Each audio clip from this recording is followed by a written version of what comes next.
ఆకాశవాణి అనాథకో కథ నాటకం వింటారు. రచన శ్రీ ధరణికోట శివరామ ప్రసాద్. నిర్వహణ శ్రీ ఎస్ రామగోపాల్. సహకారం శ్రీ డిపి చారి. ఇందులోని పాత్రలు పాత్రధారులు: Narayana Shri BDN Satyanarayana, Shivayya Shri Ambadipudi Muralikrishna, Parvatamma Shrimati Kande Sunitha, Suryam Shri S Ramagopal, Chandram Shri K Sambasivarao, Paramesham Shri D Parameswarachari, doctor Shri K Srinivasa Vithal. వినండి అనాథకో కథ నాటకం.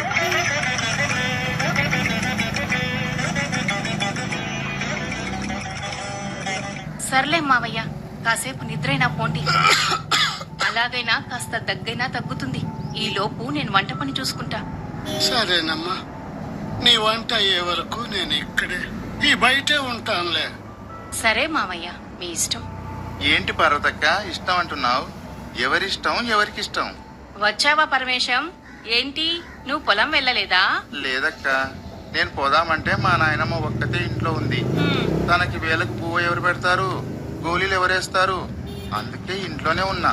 మా ఆవిడ పొలం వెళ్ళిందిలే. సరిపోయిందిరా పరమేశ్వరం. నా కోసమేమో నా కోడలు, మీ నాన్నమ్మ కోసం నువ్వు ఇంట్లోనే ఉండాల్సి వస్తుంది.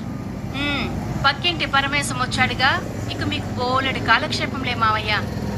నేను వచ్చానుగా అక్క, ఇక నువ్వు నీ వంట పనులు లేవో చేసుకో. ఒక్కటే తగ్గుతున్నాడు పరమేశం. లోపలికి వచ్చేయమంటే రానంటాడు. నువ్వైనా చెప్పవయ్యా. సరేలే అక్క, నేను చెప్తే మా నాన్నమ్మ మాత్రం వింటుందా? ఈయన వినడానికి. అసలు ఈ వయసులో పెద్దలు చిన్నపిల్లలతో సమానం. మనం చెప్పింది కాదు, వాళ్ళు చెప్పింది మనం వినాలి. బాగా చెప్పేవురా పరమేశ్వరం. అయితే మీ ముసలిది కూడా నాలాగే మొండిగట్టం అన్నమాట. అవునవును, దానికి తోడు పెద్ద చెముడు. ఎంత అరిచి చెప్పినా వినపడదు. ఒక్కోసారి విసుగు పుట్టించేస్తుంది. కానీ నానమ్మ పెద్దావిడ సర్దుకుపోతున్నా. తప్పదు కదా తాత. తన చేత వేలకు గోళీలు మింగించేసరికి నా తల ప్రాణం తోకకొస్తుంది. అరే, ఎందుకు నవ్వుతావు తాత? నీ చిన్నతనం గుర్తొచ్చి నవ్వొచ్చిందిలే. ఇదిగా పిల్లలుగా ఉన్నప్పుడు మీ చేత తినిపించడానికి, మీ అల్లరి మానిపించడానికి అప్పుడు మా పెద్దవాళ్లకు తల ప్రాణం తోక్కొచ్చేది. అది తలుచుకుంటే నవ్వొచ్చిందిలే. అది సరే గాని పరమేశం,